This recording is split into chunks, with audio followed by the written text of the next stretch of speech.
Shalom, selamat pagi Bapak Ibu Saudara yang dikasihi Tuhan. Sebelum kita mendengar renungan Mana Rema, mari kita sama-sama berdoa terlebih dahulu. Bapa, mengucap syukur buat kesempatan kami boleh kembali mendengar kebenaran firman-Mu melalui renungan Mana Rema. Urapi hamba-Mu dan urapi kami semua, supaya baik yang menyampaikan maupun yang mendengar sama-sama beroleh berkat. Roh Kudus menolong semua yang mendengar kebenaran ini dapat menangkap sesuatu dari pemberitaan firman pagi ini. Dalam nama Tuhan Yesus kami sudah berdoa. Haleluya. Amin. Bapak Ibu Saudara sekalian, selamat pagi. Pagi ini kita sampai pada abjad huruf S. Dan kita akan belajar seorang yang bernama Simon dari Kirene. Kita melihat sekilas tentang Simon dari Kirene. Yang pertama, Simon dari Kirene itu asalnya dari Afrika.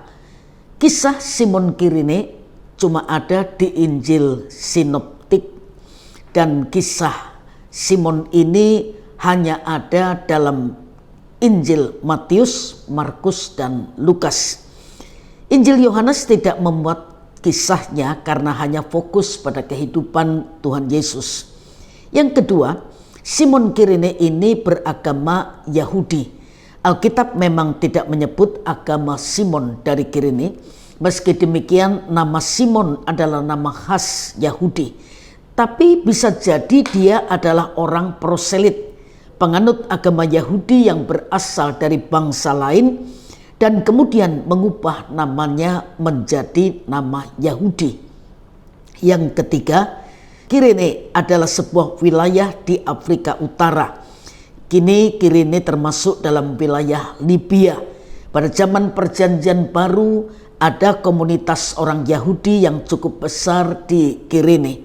Yang keempat, Simon Kirene memikul salib karena terpaksa. Simon Kirene tidak pernah tercatat membantu memikul salib Yesus secara sukarela.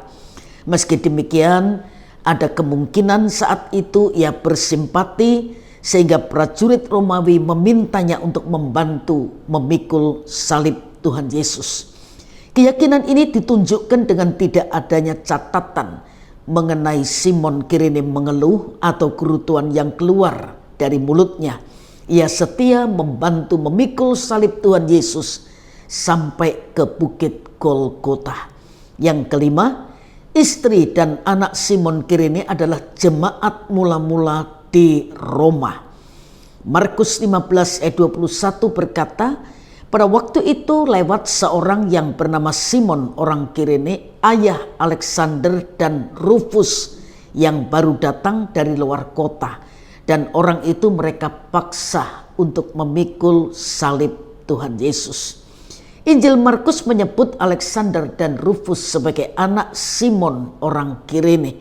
Penyebutan ini memiliki arti penting. Jika Markus menyebut mereka, hampir bisa dipastikan bahwa mereka adalah anggota jemaat mula-mula di kota Roma. Nama mereka bahkan mungkin cukup terpandang di kalangan jemaat mula-mula saat itu. Apalagi Rasul Paulus pun pernah menyebut Rufus dan ibunya di Roma 16 ayat yang ke-13. Salam kepada Rufus orang pilihan dalam Tuhan, dan salam kepada ibunya yang bagiku juga adalah ibu.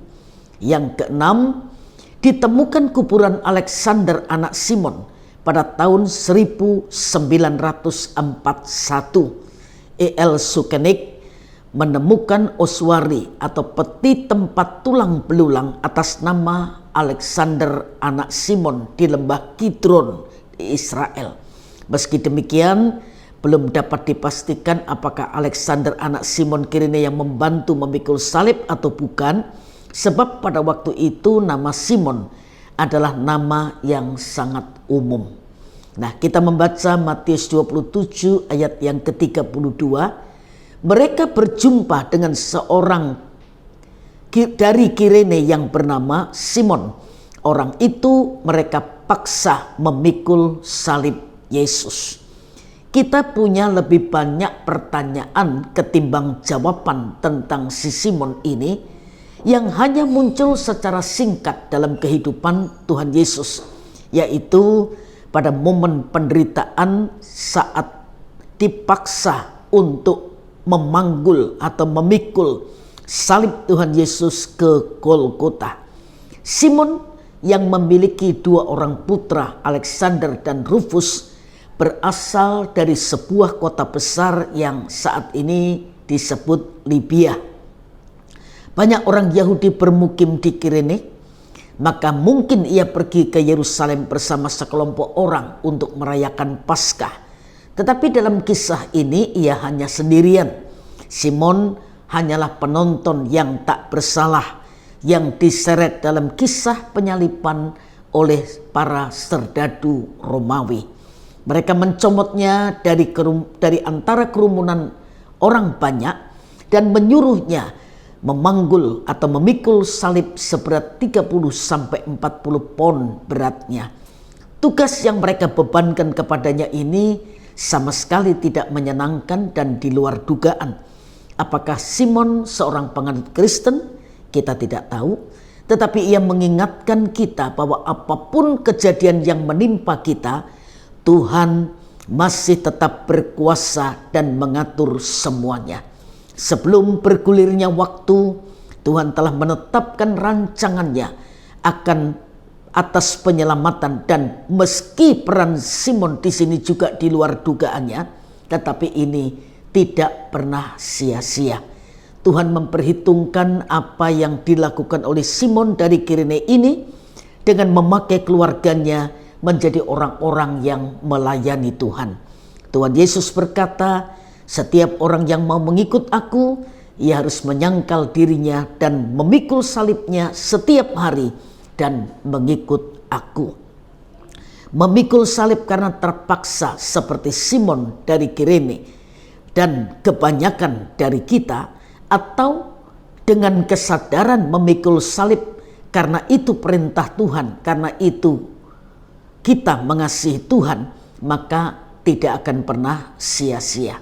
Bapak Ibu Saudara yang dikasihi Tuhan, jika Tuhan menarik kita keluar dari kerumunan orang banyak, kerumunan pekerjaan kita untuk melaksanakan kehendak-Nya, siapkah kita untuk merasakan serpihan-serpihan kayu salib yang tajam di tangan kita, di bahu kita? Tuhan menolong kita untuk melakukan kehendak-Nya sehingga hidup ini lebih menyenangkan hati Tuhan. Secara daging memang kita tidak mampu, Bapak Ibu Saudara sekalian, tapi jangan lupa Roh Kudus diberikan sebagai penolong untuk menolong kelemahan-kelemahan kita supaya kita bisa menjadi pelaku firman Tuhan. Tuhan memberkati Bapak Ibu Saudara sekalian, dan mari kita sama-sama berdoa. Mengucap syukur untuk kebenaran firman yang kami dengar. Kami tahu Tuhan, syarat untuk mengikut Tuhan adalah menyangkal diri dan memikul salib setiap hari. Itu baru melayakkan kami menjadi pengikut Kristus. Menyangkal diri memang bukan hal yang mudah. Menyangkal kehendak sendiri untuk memikul salib Tuhan seperti yang Tuhan kehendaki memang bukan hal yang mudah.